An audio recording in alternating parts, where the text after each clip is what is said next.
The most successful people I've ever met share one surprising habit. It's not what they read. It's not who they know. It's not even how hard they work. It's their ability to be completely alone and thrive in that solitude.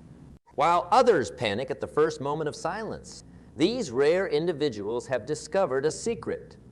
Your greatest power lies in the moments when it's just you facing yourself. Look around and you'll see a world running from silence, phones constantly buzzing, TVs playing in empty rooms, people scheduling every minute as if white space in a calendar were some kind of failure. This is what I've learned after decades of studying success. The quality of your life will never exceed the quality of your relationship with yourself. And that relationship, it can only be built in solitude. I remember years ago, I was struggling in business, everything was going wrong. My partners had different ideas, customers weren't buying, the economy was tough. Everyone had advice for me, do this, try that. The noise was overwhelming. Then one weekend, my schedule cleared unexpectedly. Everyone canceled, no meetings, no calls, just me alone with my thoughts. I felt uncomfortable at first, restless, but then something happened. In that quiet space, I found clarity. I took out a yellow pad and started writing. By Sunday night, I had a complete plan for turning everything around. That plan worked better than anything anyone had suggested to me. Why? Because in that solitude, I connected with my own wisdom, my own understanding of the business. Being alone gave me power that committee thinking never could. Now, let me be clear about something. There's a big difference between being lonely and being alone. Loneliness is a painful feeling of disconnection, isolation. It drains your energy. But solitude, purposeful time alone. It's the difference between being in prison and being on a retreat. Same physical circumstance, completely different experience. Lonely people feel abandoned. People who harness solitude feel liberated. Lonely people are waiting for someone to rescue them. People who understand solitude are busy rescuing themselves. See the difference? Many great achievements throughout history came from people who knew how to be alone. Einstein developed his theory of relativity not in crowded laboratories, but during solitary walks. Lincoln wrote the Gettysburg Address alone. Mother Teresa said her best ideas for helping others came during her private prayer time. Your greatest contributions will likely come not from your busiest moments, but from your quietest ones. The ability to be alone shows tremendous self-security. Most people can't stand their own company because they haven't developed their inner life. They need constant external validation, constant distraction. But when you're comfortable being alone, you demonstrate that you're complete in yourself. That's attractive. That's powerful. That's rare. I once met a successful CEO who told me his secret. Every morning, he arrived at his office 1 hour before anyone else. That quiet hour, he said, is worth more than the other 8 combined. He used that time to think, to plan, to center himself. While his competitors were reacting all day, he was directing. Why? Because he had the courage to be alone with his thoughts. Here's something fascinating. Studies show that people will actually give themselves electric shocks rather than sit quietly alone with their thoughts for 15 minutes. That's how uncomfortable most folks are with solitude. But that discomfort is exactly where growth happens. That's where the power is. When you're alone, there's no one to impress. No masks needed.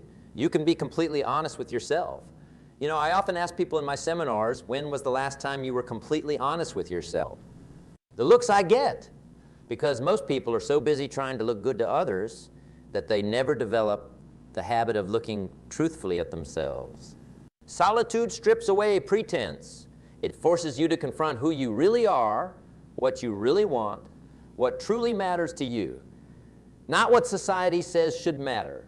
Not what your parents or friends or colleagues think should matter. What actually matters to you? That self-knowledge is priceless. It's the foundation of authentic success. I knew a woman once who built a multi-million-dollar business. She told me her breakthrough came during a weekend retreat she took by herself. For years, she said, I was building the business everyone expected me to build. During those 2 days alone, I realized I was on the wrong path. I came back and completely changed direction. Within a year, Her business tripled. The power of being alone gave her the clarity she needed. Think about the times when you've had your best ideas. Was it in a crowded meeting, or was it in the shower, on a quiet walk, during a long drive? There's a reason for that. Your mind needs space to make connections. It needs quiet to hear your own wisdom. Constant noise and input drown out your most creative thoughts. Now let me tell you something else about the power of being alone. It builds self-reliance, and self-reliance is essential for success in anything. When you spend time alone, you learn to solve your own problems. You develop confidence in your abilities. You become resourceful. Children who never learn to play alone often struggle as adults. They don't develop inner resources.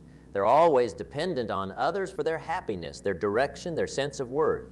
But those who learn to enjoy their own company, they develop an independence that serves them their entire lives. I've coached thousands of people over the years, and I can tell you this with certain. Those who can't stand to be alone are the most likely to end up in bad relationships, dead-end jobs, or making poor financial decisions. Why? Because they'll accept almost anything to avoid facing themselves. The power to be selective in life comes from being comfortable with solitude. You know what's interesting? The most desperate negotiators are the ones who can't walk away. In business, in relationships, in any situation, if you can't be alone, you'll accept bad deals. But when you're comfortable with solitude, you negotiate from strength. You can say no. You can wait for the right opportunity. That's power. I remember talking with a friend who was dating someone who clearly wasn't right for her. I asked why she stayed. Her answer was revealing. I hate being alone on weekends. Think about that. She was making one of life's most important decisions based on her discomfort with solitude. How many people do this? They choose lifelong partners because they're afraid of Friday nights alone. That's giving away extraordinary power. Let me share something with you about creativity and original thinking. They simply cannot flourish without solitude. When you're constantly consuming other people's ideas, on social media, television, in conversation, you're not developing your own. Your thinking becomes derivative, reactive, rather than creative. The greatest innovators protect their alone time fiercely. Bill Gates takes Think Weeks twice a year. 7 days alone in a cabin just to read and think. Warren Buffett has said that he spent about 8 of his career reading and thinking alone. J.K. Rowling conceived Harry Potter during a long train ride alone with her thoughts. Steve Jobs was known for his long solitary walks. These people changed the world not in spite of their time alone, but because of it. When you're constantly surrounded by others, you're subtly influenced by their thinking. It's human nature. We conform without even realizing it. But breakthroughs, by definition, can't come from conformity. They come from seeing what others don't see. And that kind of vision rarely develops in a crowd. There's a term psychologists use, groupthink. It's the tendency for groups to reach consensus without critical thinking. We see it in committees, in boardrooms, even in families. Everyone nods along. No one wants to rock the boat. But the antidote to groupthink is thinking alone, forming your own conclusions before being influenced by others. I tell business owners this all the time. If you want better meetings, ask people to think about the problem alone before coming together. You'll get better ideas, more honest opinions. Why? Because they've had the chance to connect with their own wisdom first. Now, making good decisions is critical to success in any area of life. And there's something powerful about making decisions in solitude. When you decide something alone, you take full ownership. There's no one else to blame if things go wrong. That accountability leads to more careful, thoughtful decisions. Have you noticed how people often make worse decisions in groups? There's social pressure, there's posturing, there's the diffusion of responsibility. Well, everyone agreed, so it's not my fault. But when you decide alone, you bring your full attention and responsibility to the choice. I know many successful people who never make important decisions in meetings. They listen, they gather information, but they go away and decide alone. They know that in solitude, they can hear their intuition more clearly. They can think through consequences more thoroughly. They're not swayed by the loudest voice or the most confident presenter. This reminds me of a story about Abraham Lincoln. During the Civil War, his cabinet once took a vote on an important matter. Every single cabinet member voted one way.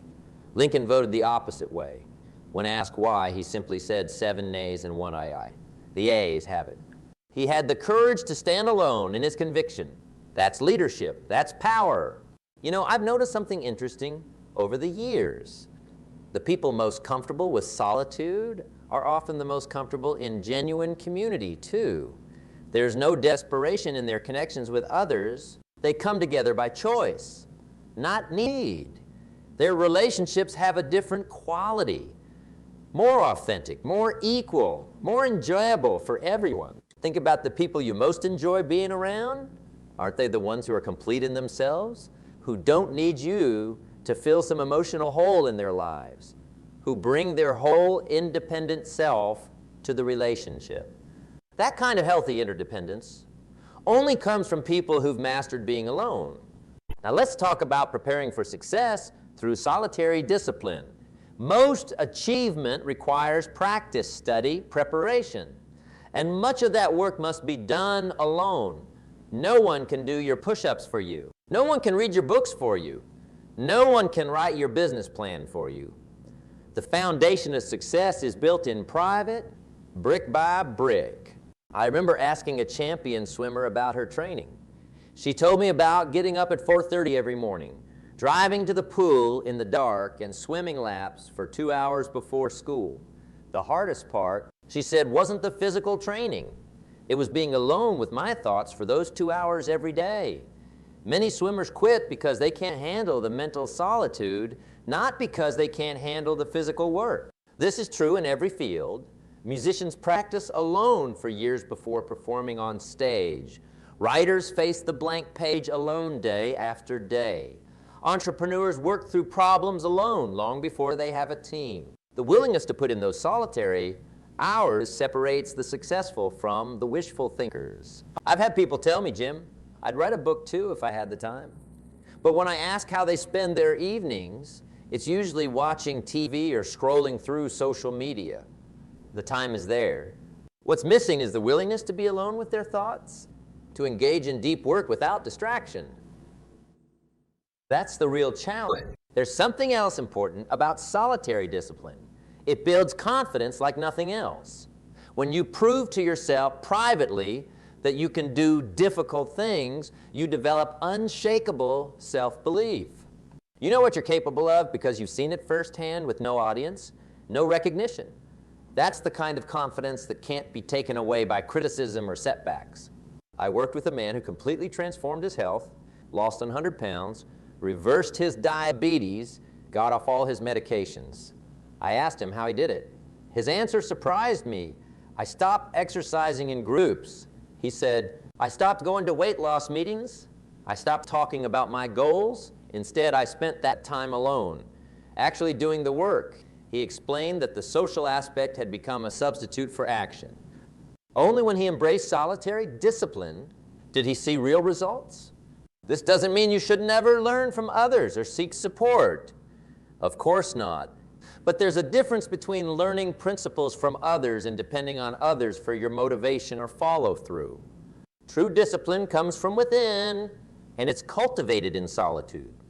You know, I often tell people that your life is like a construction project, and while it's fine to hire consultants and ask for input, you must be the general contractor. You must oversee the building of your life. No one can do that for you. And much of that oversight happens in quiet moments of reflection and planning. Let me tell you about a fascinating study I read. Researchers found that regular periods of solitude actually strengthen your immune system. They lower your blood pressure. They reduce stress hormones in your body. Isn't that amazing?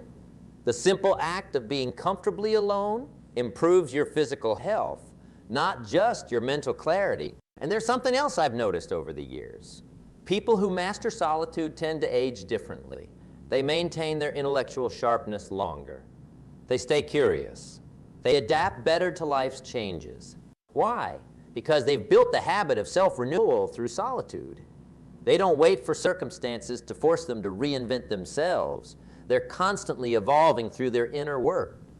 I had a mentor once who told me, Jim, the most dangerous person in your life is the one who can't stand their own company. Think about that. When someone is running from themselves, they often make decisions from a place of escape rather than purpose. Their choices are reactions, not creations.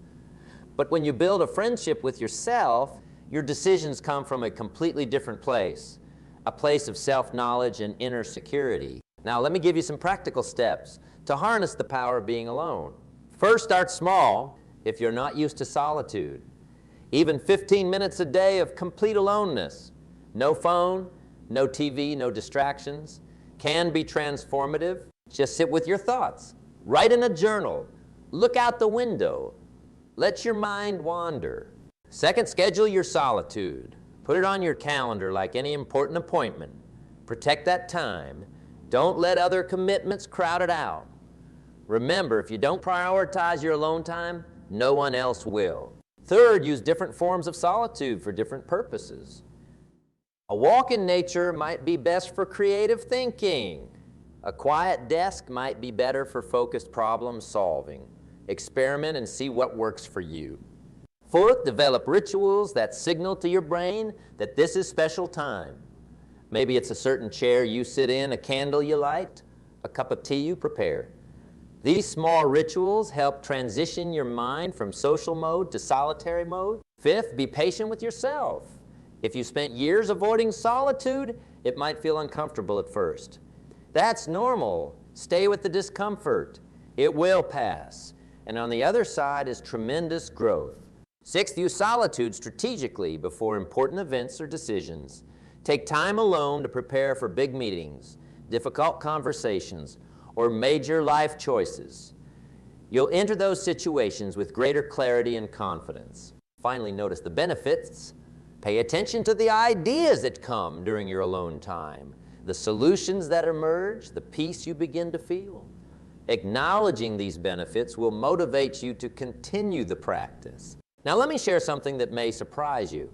Some of the most connected, most loved, most influential people I've ever met are also those most comfortable with solitude. That's not a contradiction. It's a revelation about human nature.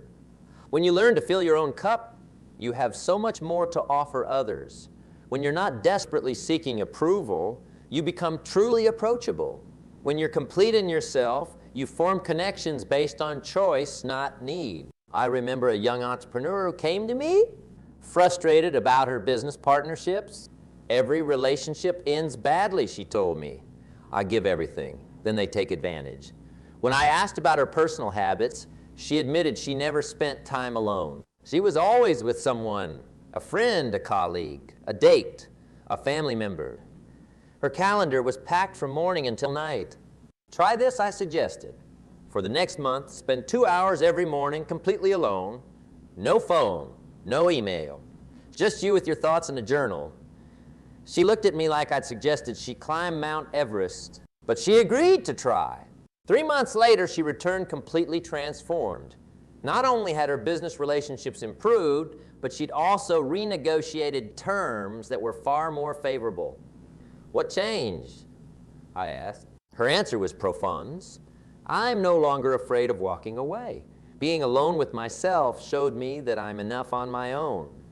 Now I partner with people because I want to, not because I need to. That shift in psychology changed everything for her. This points to something fundamental about human relationships. Paradoxically, your ability to connect meaningfully with others depends largely on your ability to be alone with yourself.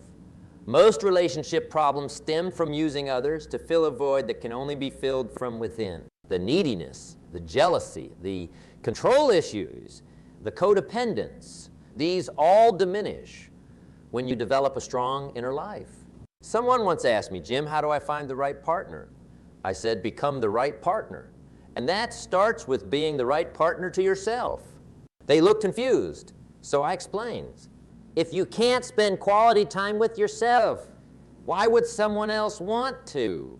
If you don't enjoy your own company, How can you expect others to? The world is full of people running from themselves, using relationships as escape hatches from their own minds.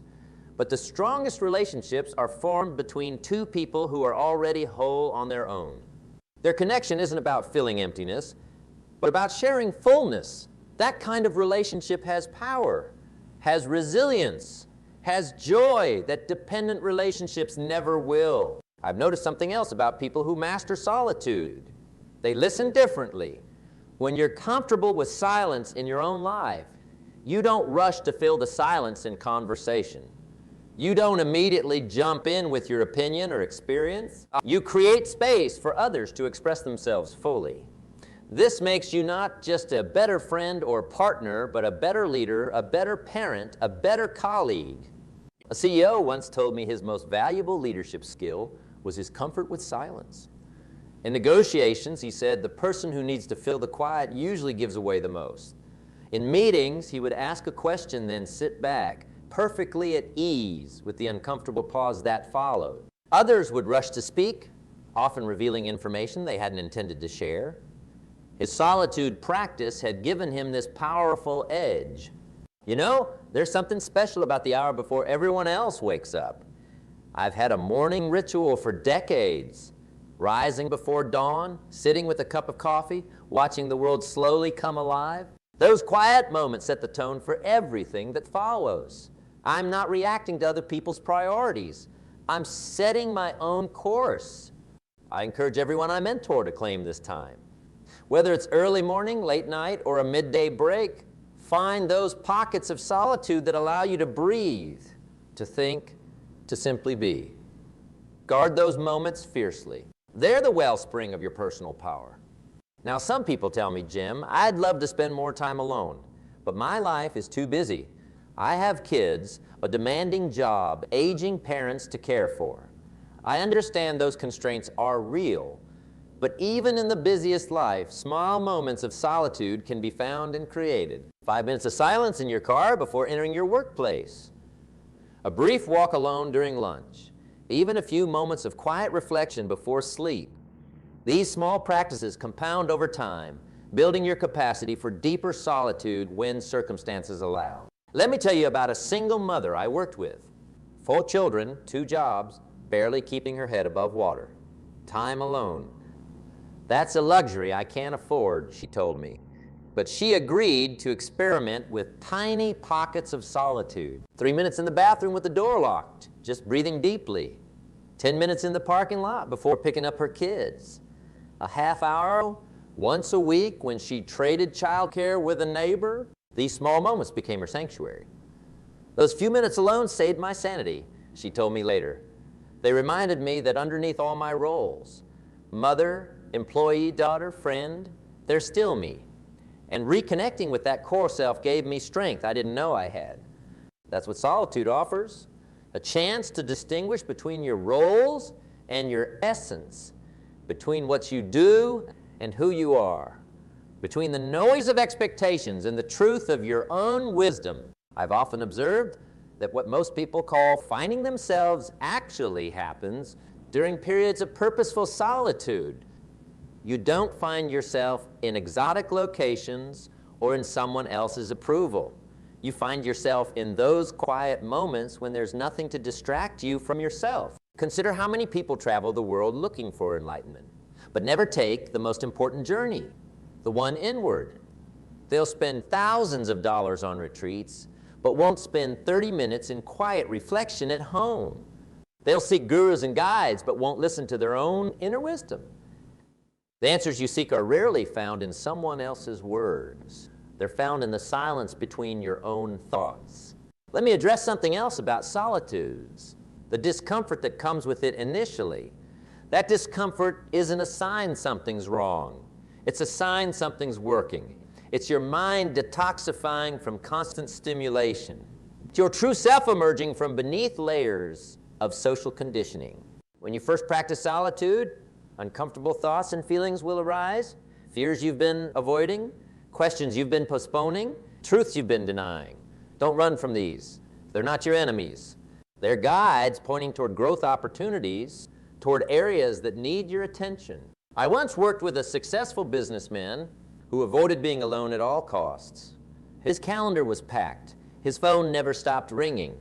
When I suggested he spend some time in solitude, he actually became angry. "I don't have time for navel-gazing," he said dismissively. But his business was suffering from poor decisions, and his health was deteriorating from stress. Finally, during a crisis, he found himself alone for an entire weekend.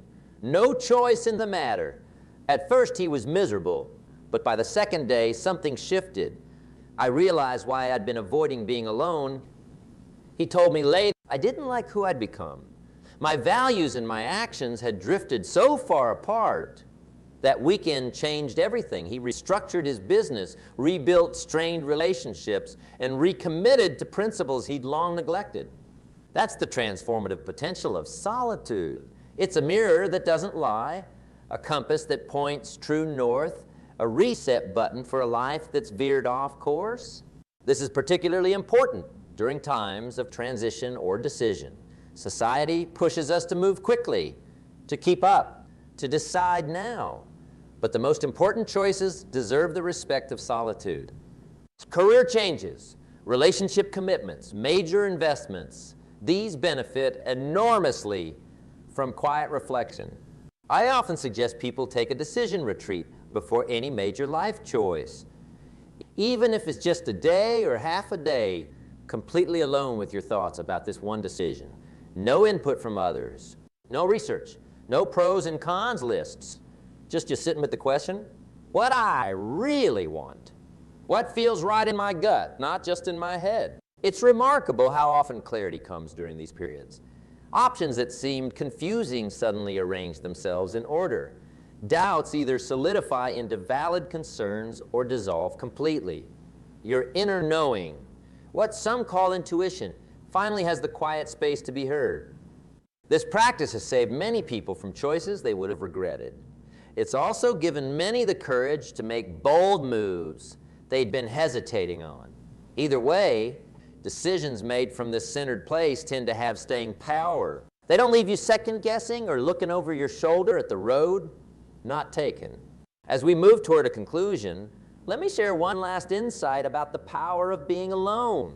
In solitude, you build a resource that serves you in every area of life: self-trust. When you regularly spend time alone with your thoughts, you develop confidence in your own perceptions, your own judgment, your own values. This self-trust becomes an unshakable foundation for everything else.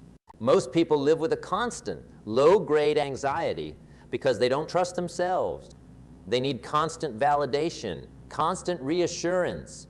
But the person who has befriended themselves in solitude walks differently through the world. There's a quiet confidence that no external validation can provide and no criticism can take away. This may be the greatest power of all, to know your own mind, to trust your own heart, to follow your own compass. In a world that profits from your self-doubt, developing self-trust is nothing short of revolutionary. My challenge to you is simple, but profound: make friends with solitude. Start where you are. 5 minutes if that's all you can manage. Build gradually. Notice what emerges. Stay with the discomfort until it transforms into comfort, then into power. Remember, the quality of your life ultimately depends on the quality of your relationship with yourself. And that relationship, like any other, needs time, attention, and most of all, presence. Give yourself the gift of your own undivided attention. It may be the most important investment you ever make. Yes, I want to leave you with this thought. The crowd has never produced greatness. Every meaningful contribution to humanity has come from individuals who were willing to step away, to think differently, to spend time developing their unique gifts in solitude. So don't fear being alone. Welcome it, cultivate it, master it. In that quiet space, you'll find a power that can change everything. Your decisions, your creativity, your peace of mind, your success. Being alone isn't something to avoid. It's something to embrace.